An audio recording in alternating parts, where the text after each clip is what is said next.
Hey there, my name is Jared, and this is the Jared Show Wisdom Podcast. This episode is about Buddhism. What is Buddhism? What do Buddhists believe? And does Buddhism have all of the answers?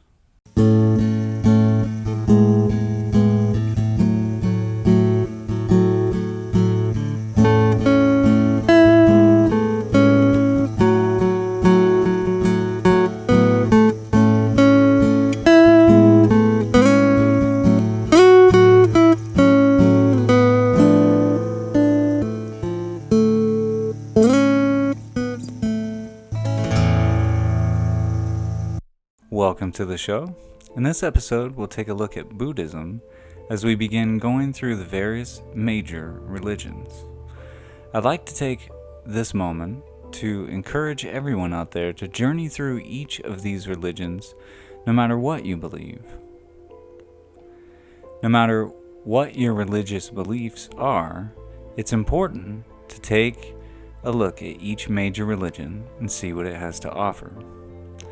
This is not to say that it's preferable to take pieces that we like from each religion and create our own religion out of them.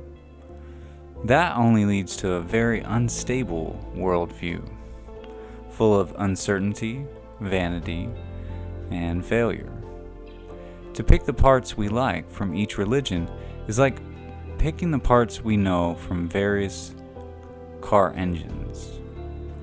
Unless we know all the parts that make up a car engine and how they work, this will only lead to a car that doesn't run.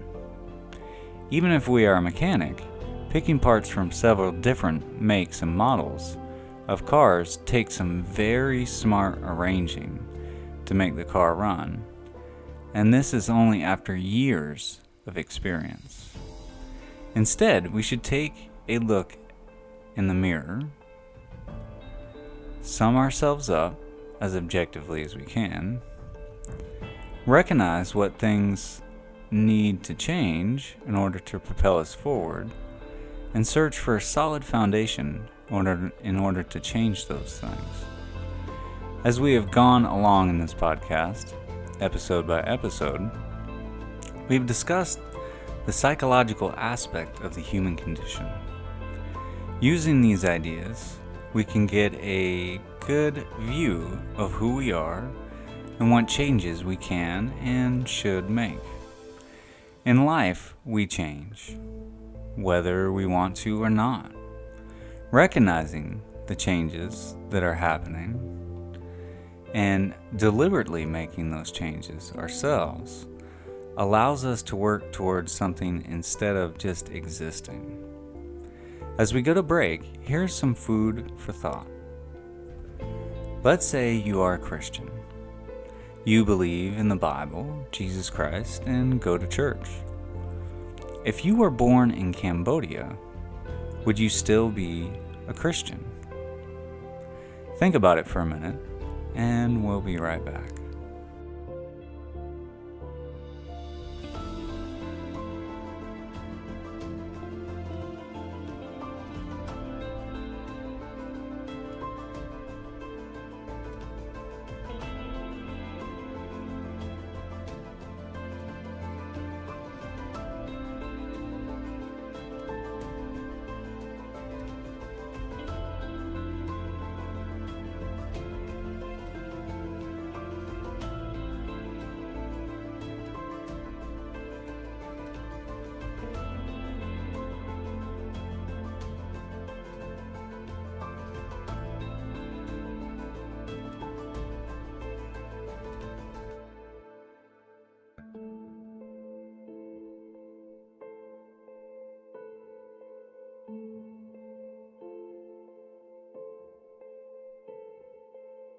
Welcome back to the Jared Show Wisdom Podcast. The question before the break is a simple one, yet profound. If you grew up somewhere else, would you believe something else? The reason this question is so profound is what the answer says about each one of us. Those that seek the truth will always find. the truth. Those that believe whatever is presented to them will always conform to their environment and therefore believe what everyone else around them believes. If you had grown up in Cambodia, chances are high, about 70%, that you would be ushered into the Buddhist religion. When most people think of Buddhism, they might think of the big fat guy with the smile on his face. And that idea might go one step further in assuming that Buddhists worship this statue of the jolly large fellow with a smile on his face. But this is not Buddhism. So what is Buddhism? Let's go through the basics. There are 4 noble truths and the Eightfold Path. We'll get to those in the next section. First, let's get an overall view of what Buddhists believe. The name Buddha means enlightened being. It is actually a title, much like president or pope. Buddhism was started by Siddhartha Gautama in ancient India, now Nepal, around the 6th or 7th century BC. Siddhartha was born into a wealthy family of aristocrats, where he spent his youth blissfully unaware that there was not such thing as death or suffering or disease. His father kept the bad things of life away from Siddhartha as to protect him, until one day he left his father's estate, and as he was traveling through the streets, he saw a person that was old, and then another person that had a disease and was unhealthy. Upon making this discovery, Siddhartha left the comfort of his father's estate and searched far and wide for an end to human suffering, disease, and death. Eventually, he ended up sitting under a tree, only eating 1 grain of rice a day, until at last he faced his inner demons. After he bested his inner demons and reached a state of enlightenment or Buddhahood, he traveled far and wide yet again to teach people how to reach the same enlightenment.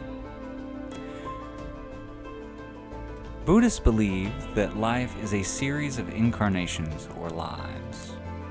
Something called karma is what drives this cycle of birth and rebirth. Karma is good or bad deeds that produce seeds in the unconscious receptacle called alaya that mature later, either in this life or in a subsequent rebirth or next life. Each life or incarnation, we have the chance to achieve enlightenment or reach nirvana. Now, nirvana is the conquering of greed, aversion, and ignorance. While nirvana is commonly associated with Hinduism and other religions, in the Buddhist context, nirvana refers to realization of non-self and emptiness or void, marking the end of rebirth by stilling the fires that keep the process of rebirth going. A related doctrine in Buddhism is that of anatman, non-self. It is the view that there is no unchanging, permanent self or soul or essence. This goes hand in hand with the doctrine of emptiness or voidness. Emptiness is the view which holds that all things are without any self or self-nature, and thus without any underlying essence, and so are empty of being independent. There are several theological views within Buddhism, each with slight differences, but most agree on these basic ideas. that life is suffering, something to be liberated from, and that each person must work in this life and every life until enlightenment to reach nirvana or liberation from the endless cycles of birth and rebirth. In the next section, we will go over what the Buddhists believe is the path of liberation. As we take a break, consider this. What does a starving monk sitting under a tree have to do with what most people picture as the Buddha, a happy fat guy? And we'll be back in just a minute.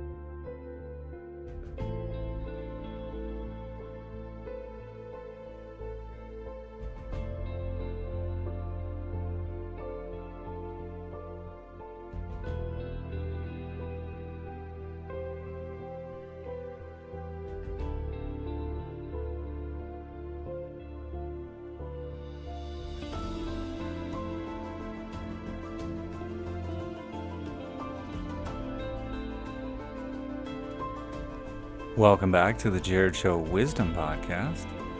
So what does the image most people think of when they think of Buddhism, that of a fat guy with a big old smile on his face, have to do with the real Buddha, Siddhartha Gautama, a man who eventually became a starving monk sitting under a tree? This is most likely a case of mistaken identity or a case of mistaken ideals. As the joke goes, when and where did the Buddha become fat? The answer would be China, with all that fried food.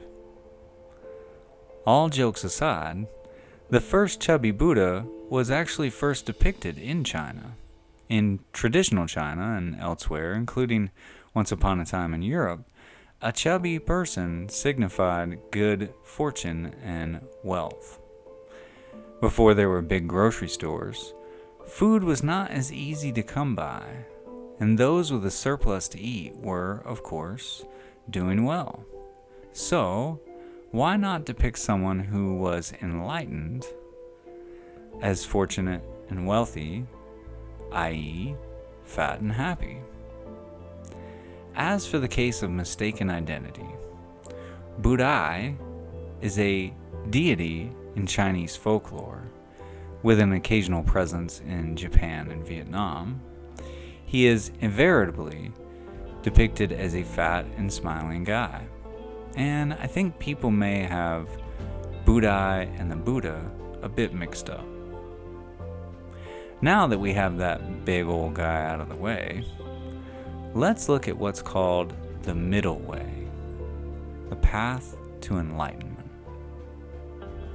First, the Four Noble Truths. Number 1, life is suffering. Disease, death, and emotional pain are inevitable. Number 2, attachment causes suffering.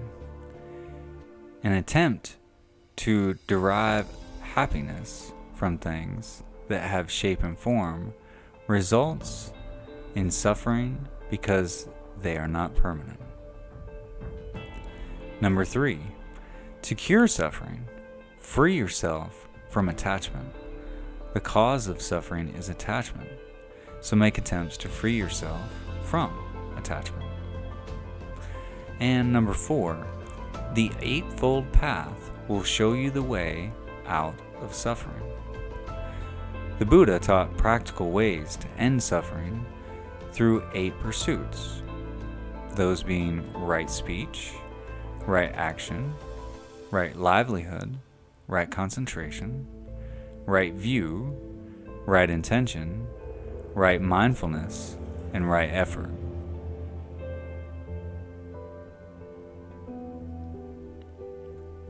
Let's look at this eightfold path. Number 1, right view.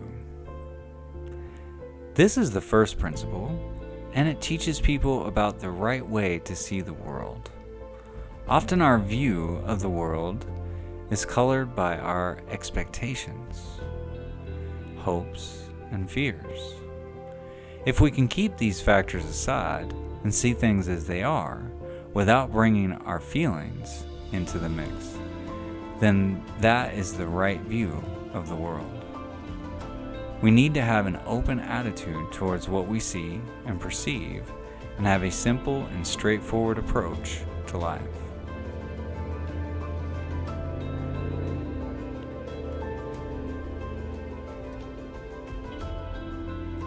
Number 2, right intention. According to this guideline, if we are able to let go of our judgments, hopes, fears, and expectations, then we can behave in a straightforward way instead of being manipulative. An absence of preconceived ideas will ensure that we can accept the reality of things. This principle will follow naturally if we have the right perception. Right speech. If our intentions are right, then we do not have to worry about our speech, of what we should speak, how we sound if we are saying the things people want us to say. Right speech stems naturally from right intention and happens effortlessly. Number 4, right action. These guidelines urge us to practice simplicity. A person should be kind and not harm anyone, not take something that does not belong to him or her, not indulge in sexual misconduct. Right action is also about being honest and respectful. An action is a manifestation of thought. With the right view and right intention, changes are made at the thought level, and right action follows automatically. Number 5, right livelihood. This principle emphasizes that livelihood should be earned in a righteous manner and by doing what we like. Most of the stress in the world is created because of people being stuck in the jobs that they do not like and spending long hours slogging on something that they would rather not do. Often, people wish for jobs that pay better or sound better. Buddha urges people to be sincere in whatever they do and to ensure that their livelihood does not cause harm to others. Right thought and right action will ensure that the right livelihood is chosen. Number 6, right effort. This guideline is about doing work without aggression or struggle. If we are able to see things as they are, we have clear intentions and speech, then putting in the right effort to do what we have to do isn't difficult. Being aggressive, jealous, pushy, or manipulative is ruled out by this principle. The right effort comes effortlessly with right livelihood. Number 7, right mindfulness. This guideline urges people to be mindful of every detail of the experiences they have. If we are mindful of the way we speak, work, or interact with people, then we can be happy. Right effort ensures a stress-free mind, which in turn ensures optimum output in any work that the mind is applied to. Number 8, and the last one, is right concentration. This guideline is about concentrating on the present and on whatever we are doing at the moment. The philosophy of meditation is based on this fact. Right concentration is a natural outcome of a stress-free mind putting in the right effort. I would like to remind the viewer or the listener that these are the ideas of Buddhism, okay? And not my interpretation of those ideas. This comes from various research about Buddhism, and so I'm just reading what it is that they are saying. And now that we have seen the basic beliefs and concepts and looked at the guidelines and how to live, in the next section, let's apply these ideas to our lives and to the questions: who are we? How did we get here? And where are we going? Before we go to the last break in this episode, I'd like to ask, can we learn from each religion without creating our own Frankenstein religion?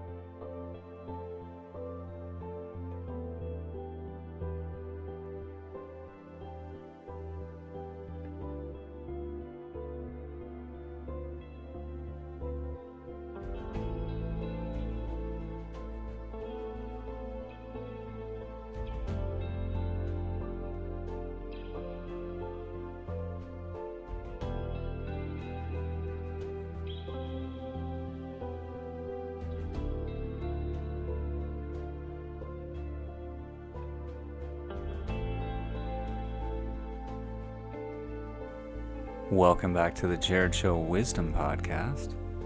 Thank you for joining me. The question before the break about creating our own hodgepodge of stitched together religions is one we should keep in mind as we go through the various major religions. Let's not forget, Frankenstein was the name of the doctor that created the monster, not the monster's name. Creating our own religion and calling it Buddhism or Christianity is very much the same. But can we learn from each religion without stitching things together? It's been said that each religion is like spokes on a wheel, all leading to a central hub, God. But, as we have seen with Buddhism so far, Buddhism does not believe in a supreme deity. So Buddhism would not be one of those spokes on that wheel. Also, it's best to keep in mind, if the thing or person or book you are following cannot answer all of your questions, either you haven't tried hard enough or you're following the wrong thing. Similarly, if you have received those answers to the questions you have asked, why would you need to learn or take ideas from anything else? With this in mind, let's ask some questions of Buddhism. The basic questions we started out with: who are we? Where did we come from? And where are we going? It seems as if Buddhism doesn't answer these questions. While I don't claim to be a Buddhist scholar by any means, I think it's plain to see one glaring problem in theology here. If every birth is a rebirth, if you move backwards from this incarnation or life, there is a finite amount of lives or births. So what about the very first birth? And in that first birth, the one that you started with, the one that brought you here, what was it you were paying for by way of your karma if you hadn't had a previous life? To put it another way, why were you born in the first place? There actually are so many unanswered questions in this idea of spirituality without God. Who are you? Buddhism answers no one, or anatman, non-self. If that's true, why would you care what you do, or what happens to you, or what doesn't happen to you? In other words, where do you get your morality from? As in, right view, right mindfulness, right concentration. Who decides what's right and what's wrong? This, from what I've seen, is a very big question within Buddhism. Who decides what's right and wrong? This is where Buddhism gets into the idea of Dharma, or universal truth. But who or what started the ball rolling? Who or what created the right from the wrong? Personally, after having studied Buddhism for several years, I came to a realization. Once you let go of the world and let go of yourself, let go of attachments, there's nothing to latch onto. There's really no reason to be here, and you're empty, void, an empty vessel, waiting to be filled with whatever comes along. The whole concept of Buddhism is to remain an empty vessel, but if that's the case, we miss out on love and happiness. We miss out on the chance to comfort someone else in their time of need. We miss out on this life, sitting quietly, reflecting on a past life's wrongdoings, instead of actively helping others in this life. Reflection is good, but not for your whole life. Reflection is like any drug. It's good so long as it resolves a problem.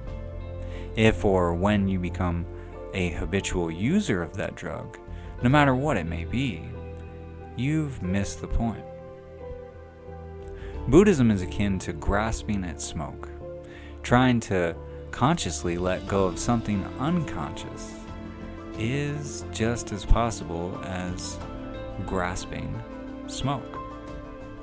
Buddhism, at its core, is actually, in my opinion, quite a selfish religion.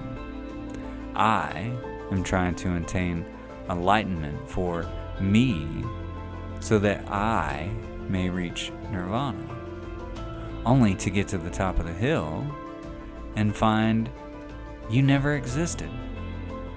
There is no I. There is no self. There is just emptiness, void. So you use your ego, trying to have right mindfulness and right concentration and all of these things, to work your way through countless lives, to find out that you never existed and it was all meaningless. There is no you. There is no self. It's just all emptiness. It's clear, I think we have to go ahead and call it, Buddhism doesn't answer the important questions we are asking here. We ask the question, who am I? Buddhism answers, you don't exist. We ask the question, where do I come from? Buddha says, I don't know. We ask the question, why am I here? Buddhists believe to achieve enlightenment, but why be here in the first place if you don't exist? AKA, there is no essence or separate being. Finally, we ask the question, where am I going? The answer to this is quite disparaging. Buddhist answer is, either to another hellish existence of suffering and work, or to nirvana, where you reach enlightenment and cease to exist after this life of remaining empty, apart, and aloof. The bottom line here is that Buddhism doesn't have the answers. I may have missed something. Perhaps I didn't study it long enough or hard enough. If I have and you disagree with what I've said here, please feel free to email me at TheJarredShow WisdomPodcast @gmail.com, or comment on the video if you're watching on YouTube and you feel that I missed something here, or you'd like to explain something a little bit deeper than the things that I've said. I still do have these problems, and I feel that these are unanswerable questions when it comes to Buddhism. I feel that Buddhism just doesn't have the answers. It has interesting ideas and concepts, as a pretty peaceful guideline for life, but it doesn't answer our questions. And it's really just ways to experience something better in the next life, or cease from going through life and suffering altogether. In this episode, we've gotten a good look at Buddhism, the basics along with the guidelines. We've seen the holes in Buddhism and are left with unanswerable questions. In the next episode, we'll be looking at Hinduism. I hope you have enjoyed this episode. Please subscribe for more. New episodes every Monday and Tuesday night at 10 p.m. Eastern, 7 p.m. Pacific. Thank you for listening or watching. And as always, and in all ways, may God bless you. Thank you.